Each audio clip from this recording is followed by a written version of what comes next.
নুন, হলুদ আর সাদা তেল দিয়ে ম্যারিনেট করে রাখবো। মাছটা দিয়ে দিচ্ছি। মাছটা ভাজা হয়ে গেছে।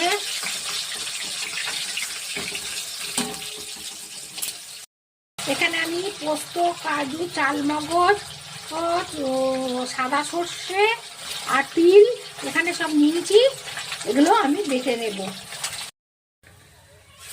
রসুন আর আদা বাটাটা আর দুটো কাঁচা লঙ্কার সঙ্গে বেটে রেখেছিলাম। আমি মশলাটা দিচ্ছি, ধনের গুঁড়ো, জিরের গুঁড়ো, হলুদ, নুন আর মিষ্টি।